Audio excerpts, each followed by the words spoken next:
በስመ አብ ወወልድ ወመንፈስ ቅዱስ አሐዱ አምላክ አሜን። ዛሬ የተወሰነ ከእስልምና እንወጣለን።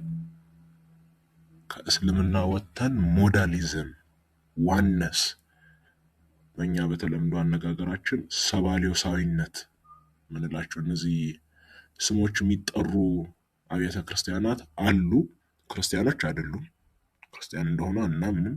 ምክንያቱም መሰረታዊ የምንለውን የአምላክ ማን ነው አብና ወልድን የሚክድ እርሱ ሐሰተኛው መሲህ ነው ብሎ ቅዱስ ዮሐንስ እንደተናገረ እነዚህም የምስጢረ ሥላሴን የአብን ማንነት የወልድን ማንነት የሚክዱ ናቸው። የሚክዱበት መንገድ እናብራራለን። ስለዚህ ክርስቲያን አይደሉም ብለን ነው የምናምነው። ክርስቲያን ደግሞ አይደሉም፣ መጽሐፍ ቅዱስ ግልጽ ነው እዚህ ላይ። ስለዚህ እነዚህ ሰዎች የሚያምኑትን እንድንመለከት ማለት ነው። አብዛኛው ጊዜ እንድታውቁት ምንድን ነው አብዛኛው ጊዜ ምስጢረ ሥላሴን የሚክዱ ብሎ ሲነገር ወዲያውኑ የሚመጣልን ሰዎች አብን አብ አምላክ እንደሆነ የሚያምኑ ነገር ግን ወልድና መንፈስ ቅዱስ አምላክነትን የሚክዱ ናቸው። እነ ይሖዋ ምስክሮች፣ ከዛ ከአህዛብ ወገን ደግሞ ሙስሊሞች፣ እንደነሱ አይነቶች ብዙ ጊዜ ገጥሞናል። እነዚህ ግን ለየት ያለ ፖዚሽን ያላቸው በጣም ጥንታዊ የሆነ ምንፍቅና ነው። ከሆነ ጊዜ በኋላ በቅርብ ጊዜ 75 ዓመት ይሆናል እርግጠኛ ነው። ከዛ በላይ የሚሆን አይመስለኝም። 100 ዓመት አይሆነው ደግሞ መልሶ የተነሳ በድሮ ጊዜ የነበረ ምንፍቅና አሁን መልሶ ሪሰርፌስ አድርጓልና ይህንን እንመለከተዋለን። አብዛኛው ጊዜ ዋነስ ፔንቴኮስታል ወይም ደግሞ ጴንጤ የምንላቸው ሐዋርያዊት ቤተክርስቲያን ሲባል ከሰማችሁ ሞስት ፕሮባብሊ እና መጽሐፍ ቅዱስ ብቻ የሚያምኑ ከሆነ ይህን እምነት ነው ያላቸው። ስለዚህ የሚጠሩባቸውን ስሞች እንያቸው። መጀመሪያ ሞዳሊስቶች ይባላሉ። አስተምሮ ሞዳሊዝም ይባላል። በቀላሉ ኋላ እናብራራለን። አምላክ በሶስት አገላለጦች፣ አምላክ ሶስት አካላት ነው ሳይሆን አንዱ አካል አንዱ አምላክ በሶስት አገላለጾች፣ በሶስት ሞዶች፣ በሶስት ሁነቶች ይገለጣል ብለው ያምናሉ። ስለዚህ ሞድ ከሚለው ሞዳሊስት፣ ሞዳሊዝም እያልን እንጠራዋለን። ሰባሌዮሳዊነት ይባላል። ሰባሌዮሳዊነት እንዳልኳችሁ ቀድሞ የነበሩ መናፍቃን መካከል አንዱ ሰባሌዮስ ነው። ፕራክሲየስ የሚባል ፕራክሲየስ በእንግሊዝኛ የሚባል መናፍቅ ነበር በጠርጡለት ዘመን። ሰባሌዮስም ደግሞ እዛ አካባቢ የነበረ መናፍቅ ነው። ስለዚህ በእነዚህ ስሞች ሰባሌዮሳውያን እየተባሉ ይጠራሉ። በመጨረሻ ሐዋርያውያን እያሉ ራሳቸውን ይጠራሉ። እስካሁን ደስ የጠራቸው ስሞች ሞዳሊዝም፣ ሰባሌዮሳዊነት አይወዷቸውም እነዚህን ስሞች። ያው ሌሎች ናቸው እንደዚህ ብሎ ሲጠሯቸው ልታገኙ የምትችሉት። እነሱ ራሳቸውን ሲጠሩ ወይ አንድነት፣ ዋነስ፣ አንድ መሆን ብለው ሊጠሩ ይችላሉ። ሐዋርያውያን ራሳቸውን እያሉ ይጠራሉ። አጠራራቸውም መጽሐፍ ቅዱስን ብቻ ነው የሚያምኑት። እንደ ሌሎች እንደ ጥንታውያን ትውፊት የሚያምኑ ሆነው አይደለም ሐዋርያን የሚሉት። ግን ትክክለኛ የሐዋርያትን የጥምቀት ስርዓት ትክክለኛውን አስተምህሯቸውን እየተከተልን ያለ ነው እኛን ብለው ራሳቸውን ሐዋርያውያን እያሉ ይጠራሉ። ስለዚህ አስተምህሯቸው ምንድን ነው ስፔሲፊካሊ? በመጀመሪያ እንድነገራችሁ የምፈልገው እስካሁን ድረስ እኔ እንኳን የማውቀው ወደ 3 የተለያዩ ፖዚሽኖች አሉ። 3 አንዳንዴ 4 አድርጋችሁ እስከ 4 ማድረስ ትችላላችሁ። በዚህ ሞዳሊስት እንኳን ከሚባሉት ውስጥ የተወሰኑ እይቶች አሉ። እኔ አሁን እዚህ ጋር ማሳያችሁ፣ እዚህ ጋር አሁን ማቀርብላችሁ ጠንከር ያለውን ብዬ ማምነው ከነዚህ ከአራቱ ውስጥ አትሊስት ምንድን ነው ያው ኦልሞስት ይሄም በጣም አስቂኝ የሆነ አቋም ነው፣ ግን አትሊስት ከሌሎቹ አንጻር ትንሽ ገፋ ማድረግ ይሻላል ብዬ ማምነው ነው። በመሀል ግን ሌሎች ነገሮች ማንሳቴ አይቀርም። ስለዚህ ከምስጢረ ሥላሴ ተነስቼ እንዴት እነሱ የትኛውን ፓርት እንደሚክዱና ምን አይነት ክደት እንዳላቸው እንድታዩ ነው። ስለዚህ ከዚህ እንጀምር። ምስጢረ ሥላሴን ስናምን የምናምናቸው ነገሮች እነዚህ ናቸው። አንደኛ የአካላት ልዩነትን እናምናለን። በሌላ አነጋገር አብ ማለት ወልድ ማለት አይደለም፣ ወልድ ማለት መንፈስ ቅዱስ ማለት አይደለም፣ አብ ደግሞ መንፈስ ቅዱስ አይደለም። ስለዚህ ሶስቱ አካላት የተለያዩ አካላት ናቸው፣ ዲስቲንክሽን አላቸው። ከዛ እንቀጥለው ደግሞ እነዚህ አካላት ባህሪያት ግን እኩል ናቸው። ባህሪያቸው እኩል ነው፣ እኩል ዘላለማዊ ናቸው፣ እኩል ሁሉን ቻይ ናቸው። ይህንን እናምናለን። በመጨረሻ ደግሞ የአምላክን አንድነት እናምናለን። አሁን ከነዚህ ሶስቱ ስትክዱ ነው ወደ ምንፍቅና የምትሄዱት። ምስጢረ ሥላሴ የሚክዱ ሰዎች ሲክዱ ጠቀለል ብታደርጉት ከነዚህ ከሶስቱ አይወጣም። ለምሳሌ የይሖዋ ምስክሮች፣ እነ ፎጢኖሳውያን የምንላቸው ዩኒታሪያንስ፣ ሙስሊሞች፣ ከዛ አርጌንሳውያን የምንላቸው የሚክዱት የአካል አካላቱ የባህሪ እኩልነት የላቸው የሚለው በሌላ አነጋገር አብን አምላክ ያደርጉትና ወልድና መንፈስ ቅዱስ በባህሪ ዝቅ ያሉ ናቸው ይላሉ። ስለዚህ የአምላክን አንድነት ይጠብቃሉ፣ አካላት የተለያዩ ናቸው ይላሉ። ነገር ግን ወይ ደግሞ የመንፈስ ቅዱስን አካልነት ይክዳሉ። ነገር ግን ምን ይላሉ? ባህሪያቸው አንድ አይደለም፣ ስለዚህ ይለያያሉ ብለው አንዱን ከለው ዝቅ ያደርጋሉ። ስለዚህ እነዚህ እንደዛ ናቸው። አንዳንድ ጊዜ ደግሞ የአካል ልዩነትን የሚክዱበት ጊዜ አለ። ሌላው ቀጣዩ ለምሳሌ ሞርመን የምንላቸው ብዙ አናውቃቸው፣ እነዚህ ብዙ አይታወቁም። እነዚህ ደግሞ ጭራሽ ተቃራኒ ናቸው። አምላክ አንድ ነው የሚለውን ይተዉትና ምንድን ነው የሚሉት? አብም አምላክ ነው፣ ወልድም አምላክ ነው፣ መንፈስ ቅዱስም አምላክ ነው። ሶስት አማልክት ናቸው። ትራይቲዝም የሚባል ማለት ነው። አምላክ አንድ መሆኑን ይክዳሉ። ሙሉ ለሙሉ ሶስት አማልክት ብሎ የሚያምኑ ናቸው። በጣም ዊርድ የሆነ ፖዚሽን ነው። ለአሁን ተዉት።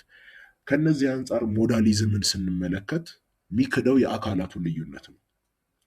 አብ አምላክ እንደሆነ ያምናሉ፣ ፍጹም አምላክ ያለምንም። ወልድ ፍጹም አምላክ እንደሆነ ያምናሉ። መንፈስ ቅዱስ ፍጹም አምላክ እንደሆነ ያምናሉ። ከዛ በኋላ ግን የአምላክን አንድነትም ያምናሉ። ስለዚህ ሁለቱን ነገሮች እንዴት ነው የሚያስማሟቸው? እኛ ስናስማማቸው ባህሪያቸው አንድ በመሆኑ ባህሪያቸው አንድ ነው። ባህሪያቸው አንድ ብቻ አይደለም ደግሞ አሁን እኛ የሰዎችን ባህሪ ይመሳሰላል፣ አንድ ነው፣ ተመሳሳይ ባህሪ ያለን አንድ ባህሪ ያለን፣ ግን እኛ በጊዜና በቦታ እንለያያለን። የአምላክ ግን ሁለት ብላችሁ ለመቁጠር ሶስት ብላችሁ ለመቁጠር በጊዜ በቦታ ምናምን መለየት ይኖርበታል። ባህሪያቸው ግን ሶስቱም ከጊዜ ውጭ ነው። ከባህሪ ከምንድን ነው? ከቦታ ውጭ ነው። ከእነዚህ ነገሮች ውጭ እንደመሆኑ ባህሪያቸው ፍጹም አንድ ነው ማለት ነው። እንደዚህም ከፋፍላችሁ የምትቆጥሩት ነገር የለም። በጊዜ በቦታ መከፋፈላችሁም። ስለዚህ ባህሪያቸው አንድ ነው። ከዛ ግን ሶስቱ አካላት ግን መጽሐፍ ቅዱስ ግልጽ በሆነ ሁኔታ ሶስቱ አካላት ተለይተው ስለምናገኝ ሶስቱ አካላት ደግሞ ሶስት አካላት ናቸው። የአካላት ልዩነት አንክድም። እነዚህኞቹ ግን በተለየ አካል ልዩነት ይክዱና አብ ማለት ወልድ ማለት ነው፣ ወልድ ማለት መንፈስ ቅዱስ ማለት ነው። አንዳንዶቹ ደግሞ አብ ማለት ወልድ ማለት ባይሆንም አብ ማለት መንፈስ ቅዱስ ነው። እሱ አብ ማለት መንፈስ ቅዱስ ነው፣ ግን አብ ማለት ወልድ አይደለም። ይልቁንም ልክ ሰው አብ ስጋ ሲሆን መለኮት ክፍሉ አብ ነው፣ ስጋ ክፍሉ ደግሞ ወልድ ነው ብለው የሚያምኑ ሰዎች አሉ። ስለዚህ እነዚህ ነገሮች በተቻለ ለመከታተል ሞክሩ፣ ዲቴሎቹን እየገባሁባቸው ስለመጣ። ከዚህ መቀጠል በተወሰነ መልኩ ለዛን በተወሰነ መልኩ የምንስማማባቸው አስተምሮች እየጻፍኩትን በደንብ እንድትጠነቀቁ። ሙሉ ለሙሉ የምንስማማባቸው አላልኩም። በደንብ የተወሰነ በውስጣቸው ስናብራራቸው የበለጠ ስንገልጻቸው እንለያይባቸዋለን። ግን አትሊስት ብዙ ከነሱ ጋር ስታወሩ ዋና ማታተኩሩባቸው ነጥቦች እነዚህ ናቸው። ኢየሱስ ክርስቶስ አምላክ እንደሆነ አሁን ማሳየት አይጠበቅባቸውም ለእናንተ።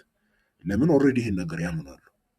የተወሰነ ሊያስቸግረሽ ምስሉ ለምሳሌ ወልድ የሚለው ወልድ ስጋ ከሆነ አምላክ አይደለም አይነት አቋም ይመጣል። ግን እሱም ራሱ ዲቴይሎች አሉት፣ እሱን እንገባበታለን።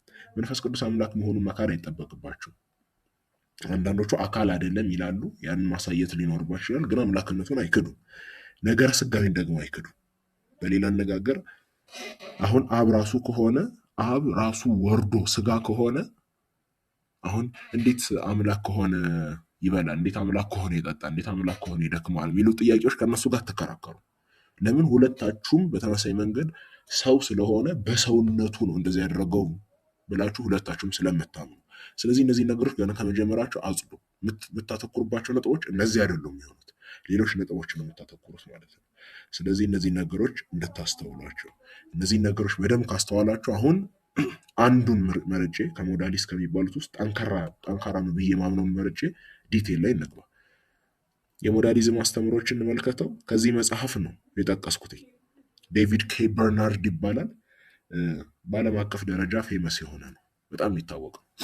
እና ከሱ መጽሐፍ ዘ ዋንነስ ኦፍ ጋድ የአምላክ አንድነት ከሚል መጽሐፉ ነው። አምላክ አንድ ነው የሚለውን ያምናሉ። ሲጠቅስም ዘዳግም 6:4 ገላትያ 3:20 ይጠቅስና አምላክ አንድ አምላክ አለ፣ አንድ አምላክ ብቻ አለ። ይህ አስተምህሮ ለመጽሐፍ ቅዱስ መልእክት መሰረታዊ ነው።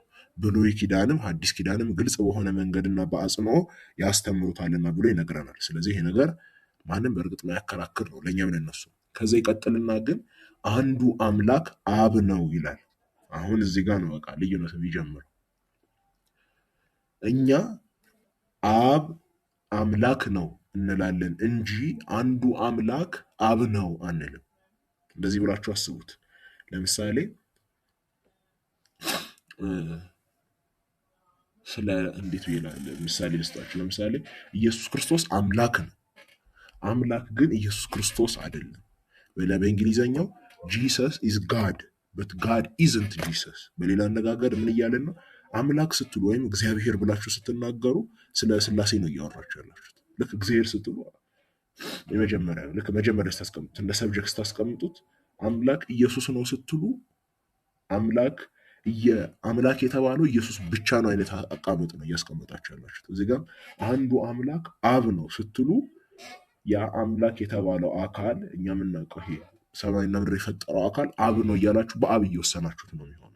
ልክ አብ አምላክ ነው ስትሉ አብ ባህሪው ነው፣ እንደ ቅጽል እያስቀመጣችሁት ነው። አምላክ የሚለውን እንደ ስምና እንደ ቅጽል ስታስቀምጡት ልዩነቱን እየሰጧችሁ ነው። እኛ አምላክ ስላሴ ነው እንላለን። በሌላ አነጋገር ያ አምላክ እንደ ስም ያስቀመጣችሁት ስላሴ ነው፣ ሶስትነት ነው። እሱ እንደዛ እንላለን። ከዛ ግን አምላክ ብላችሁ ይዛችሁ ስም የሆነውን ያ የፈጠረ አምላክ አብ ነው ስትሉ አምላክን የሚገልጸው አብ ብቻ ነው፣ አብ መሆን ነው የሚገልጸው አይነት አቀማመጥ ይሆናል። እና እንደዚህ አይነት አነጋገር ብዙ ጊዜ መጠቀሙ የተመረጠ አይደለም። ለዚያ ነው አሁንም እኛ እንደዛ ማንለው። እነሱ ግን ይላሉ አንዱ አምላክ አብ ነው፣ ራሱ ነው። በሌላ አነጋገር ያ አምላክ አንድ አምላክ ነው ያለው፣ ያ አንዱ አምላክ አብ ነው። ስለዚህ እንደዛ ይላሉ። እስቲ ዲቴሉን ትረዱኛለሽ ወይ? ተስፋ አደርጋለሁ እየቆየ ሲመጣ። እግዚአብሔር አብ የሚለው መጽሐፍ ቅዱሳዊና ለአምላክ ለራሱ የሚያገለግል ቃል ነው። አምላክ አብ ነው። የወልድ አባት ብቻ ሳይሆን የፍጥረታት ሁሉ አባት ነው እንጂ በአዲሱ ልደትም አመክንዮም አባታችን ነው። አብ የሚለው መጠሪያ የአምላክና የሰዎችን ግንኙነት የሚያመላክት ነው። በተለይም ደግሞ የአምላክንና የልጁን የአምላክና ዳግም የተወለዱ ሰዎች መካከል ያለውን ግንኙነት ያመላክታል። ከዚህ ቀጥልና ደግሞ እዚህ ጋር ነው ለውጥ ይመጣው። አብ ማለት ወልድ ማለት አይደለም። ለነሱ አብ ማለት ወልድ አይደለም። እንዲህ ብሎ ነው የሚያብራራው እሱ። አብ መለኮትን የሚጠቅስ የእግዚአብሔር ልጅ ደግሞ አምላክ በሰውነት ስግው ሆኖ ያለውን የሚያመላክት እንደመሆኑ አብ ማለት ወልድ እንደሆነ አናምንም። እቺን ስፔሲፊክ ነገር እንድታስተውላት። አብ መለኮት ክፍሉ ልክ ሰው ሲሆን ልክ ያ ሰው ሆኖ ሲወርድ ኢየሱስ ክርስቶስ አብ ማለት የአምላክ ክፍሉ ነው። ከዛ ደግሞ ወልድ ደግሞ ስጋ የሆነው ነው። በሌላ አነጋገር ስግው የሆነው ክፍል እሱ ነው ወልድ እየተባለ የሚጠራው። ስለዚህ እንደዛ ከሆነ አብ ማለት ወልድ ማለት አይደለም። ስለዚህ ይህ ልዩነት እንድታስተውል። ለዚያ ነው ይህ ልዩነት ጨዋታ ቀያሪ ነው ይላል ጸሐፊው። ወልድ ሞተ ማለት እንችላለን፣ ሰው ነው። ሰው ክፍሉ ስለሆነ ሰው ሞተ ማለት እንችላለን። አብ ግን ሞተ ማለት አንችልም። ለምን? አምላክነቱ ሞተ ማለት አንችልም። በወልድ ውስጥ ያለው መለኮት አብ ነው። ስለዚህ እንደዚህ ብሎ ያብራራዋል። እንቀጥል። አራተኛ ላይ እንድታስተውሉ ኢየሱስ የአብም የወልድም ስም ነው። ኢየሱስ ማለት አብም ወልድም ማለት ነው። ስለዚህ አብም ኢየሱስ ተብሎ የሚጠራበት አለ፣ ወልድም ኢየሱስ ተብሎ የሚጠራበት አለ። ለምንድን ነው እንደዚህ ተብሎ የሚጠራው? አሁን መለኮቱ ክፍሉ አብ ነው አላቸው፣ ስጋ ክፍሉ ወልድ ነው አለ። ሁለቱ አንድ ላይ ናቸው ኢየሱስ ክርስቶስ የሚባለውን የሚያስገኙት። ስለዚህ ሁለቱ አንድ ላይ ኢየሱስ ክርስቶስ የሚባለውን አካል የሚያስገኙ ከሆነ ኢየሱስ አብም ነው ወልድም ነው ማለት ነው።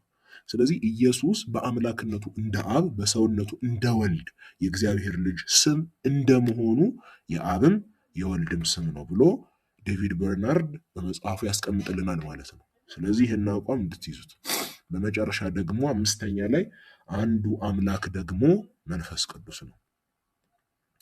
ጸሐፊው ስለዚህ የሚለውን ብቻ ማንበብ በቂ ነው። ለዚህ አንዱ አምላክ የሁሉ አባት ነው፣ በአነጋገር አብ ነው፣ ቅዱስ ነው፣ መንፈስም ነው። ስለዚህ መንፈስ ቅዱስም ነው። ስለዚህ አብና መንፈስ ቅዱስ የተባሉት ራሱን ህልውና ራሱን አምላክ ለማመልከት ወይም የሚጠቅሱ ናቸው። በሌላ አነጋገር አንዱ አምላክ ራሱ የአብና የመንፈስ ቅዱስን ሙያዎች በተመሳሳይ ጊዜ ያሟላል። በመጽሐፍ ቅዱስ ውስጥ አብ አደረገ የሚባሉ ነገሮች አሉ፣ ያደረጋቸው የተባሉ ስራዎች፣ ሙያዎች አሉ። መንፈስ ቅዱስን ደግሞ አከናወናቸው የሚባሉ ኃላፊነቶች፣ ሙያዎች አሉ።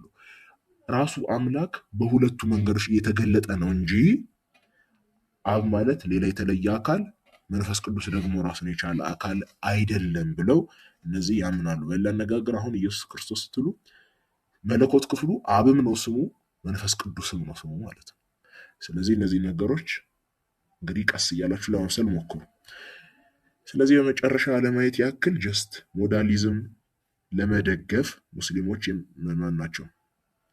ሙስሊሞች አልኩኝ፣ ሞዳሊስቶች ወይም ደግሞ የሐዋርያውያን ቤተክርስቲያናት ተከታዮች የሚጠቀሟቸው በጣም ፌመስ የሆኑ ጥቅሶች አሉ። ሁሉም አይደሉም እዚህ ጋር ማስቀምጣቸው፣ ግን በጣም ፌመስ ናቸው። ወዲያውኑ የትኛውም ለመጀመሪያ ጊዜ ካወራችሁ ሞስት ፕሮባብሊ የምትሰሟቸው ጥቅሶች ናቸው። ከዛ መጽሐፍ ነው ያነሳኋቸው። ዋነኛ ብዬ ያሰብኳቸውን ያነሳኋቸው ከዚያ ነው። ከብሉይ ኪዳን የመጀመሪያ ሁለት አይነት የማስረጃ መንገዶችን አሳያቸዋለሁ። አንደኛ ኢየሱስ ክርስቶስ አብ እንደሆነ ለማሳየት የሚጠቀሟቸው አሉ። ሁለተኛ ደግሞ መንፈስ ቅዱስ አብ እንደሆነ ለማሳየት የሚጠቀሟቸው ማስረጃዎች አሏቸው። ስለዚህ እነዚህን አንድ ላይ እንመልከታቸው። የምንጀምረው ከኢሳይያስ 9:6 ይሆናል።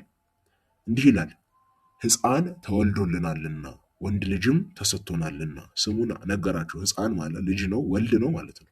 ወልድ ስለ ወልድ ነው እያወራ ያለው ጥቅሱ፣ እኛም እንስማማለን ስለ ወልድ እያወራ እንደሆነ።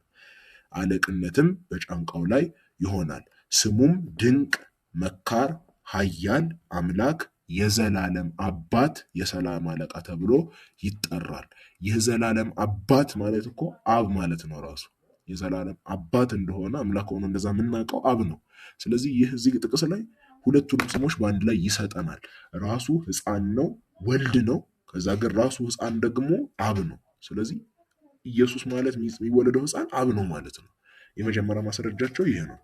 ሁለተኛ ማስረጃቸው በዮሐንስ 10:30 ላይ እኔና አብ አንድ ነን የሚለውን ጥቅስ ይወስዱና እኔና አብ ተመሳሳይ ነገር አለን አይደለም ያለው። እዚህ ጋር እኔና አብ በሆን ነገር አንድ ነን አይደለም፣ እኔና አብ አንድ ነን ያለው። እኔና አብ አንድ ነን ካለ እኔ አብ ነኝ ማለት ነው። ስለዚህ አብና እኔ ተመሳሳይ ራሳችን ነን ማለት ነው። ይህንም ያስከትሉና በዮሐንስ 14 ከቁጥር 8 እስከ 9 ይደግፉታል። ፊልጶስ ይጠይቀዋል ለጌታችን፣ ጌታ ሆይ አብን አሳየንና ይበቃናል ላለው። ኢየሱስም አለ፣ አንተ ፊልጶስ ይህንን ያህል ዘመን ከአንተ ጋር ስኖር አታውቀኝምን? እኔን ያየ አብን አይቷል። እንዴትስ አንተ አብን አሳየን ትላለህ? እኔን ያየ አብን አይቷል። በሌላ አነጋገር ይኸው እኔ ስታዩኝ እኔን ካያችሁ አብን አይታችሁታል።